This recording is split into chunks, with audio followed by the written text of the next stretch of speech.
All right, today we are going to talk about continual musical progression, but I don't feel quite artistic enough. I don't feel quite like a musical genius. Give me 1 second. Okay, am I quirky enough? Just 3 main points today. We're going to keep it simple. The first one,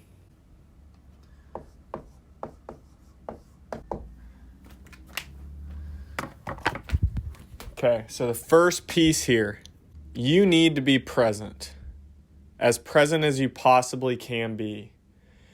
The best musicians, the ones that stand out to you, the ones that amaze you with their skill, how they're playing, typically, they're very, very present musicians. They're in the moment. What does the moment call for?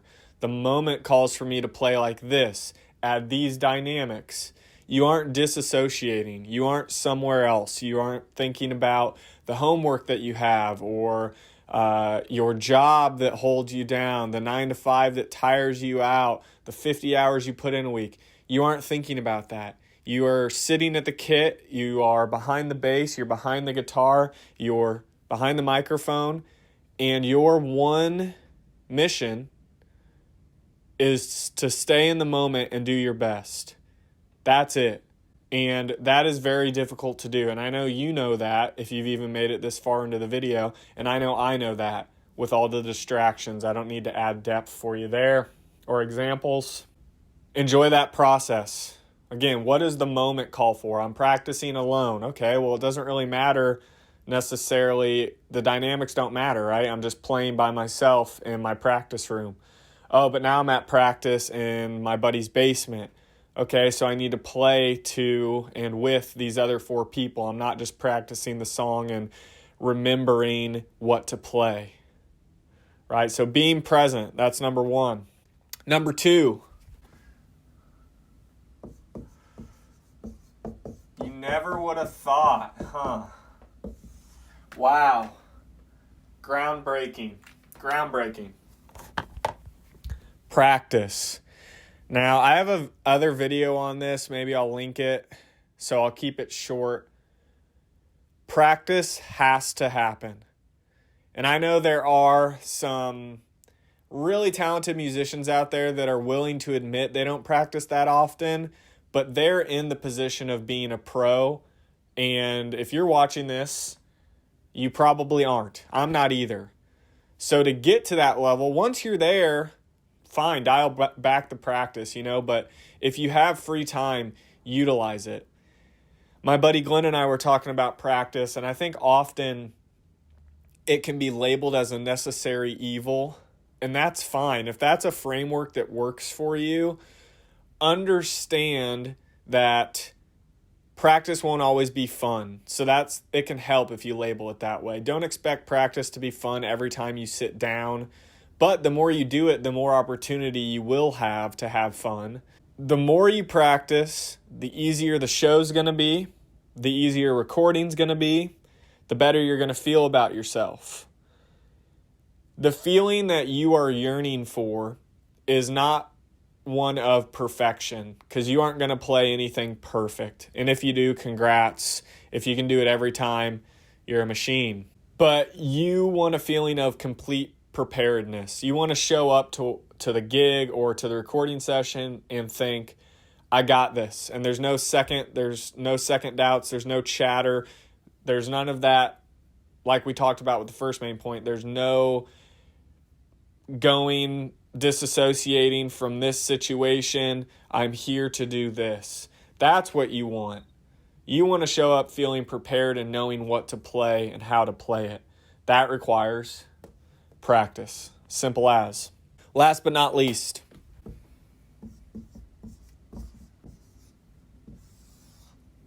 okay.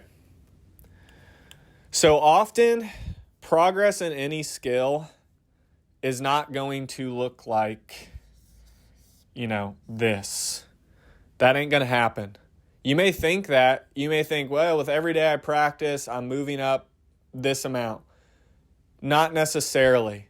So from my experience, I've played drums for 15 years and guitar for 16. And what tends to happen is you learn a lot in the beginning, and that feels really good. And it's a lot of fun. You're learning chords if you're playing guitar, or you're learning fundamentals on the drums. You're playing on the practice pad maybe. You're sitting down to figure out how to align your feet and your hands. And then you feel pretty good, but then you hit a plateau. I'm not making any progress. I'm worse than I was yesterday. I'm making mistakes. You're probably escaping the present moment a bit. You are going to hit these plateaus because the higher you get, right?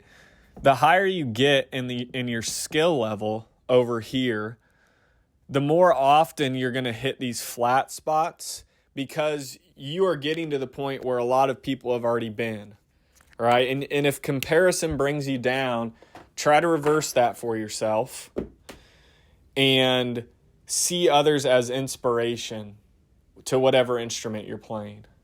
These plateaus can sometimes last days, weeks. I've never had one last a month where I play for a month straight and I feel like I haven't made progress, but your growth will seem much slower the better you get at the instrument.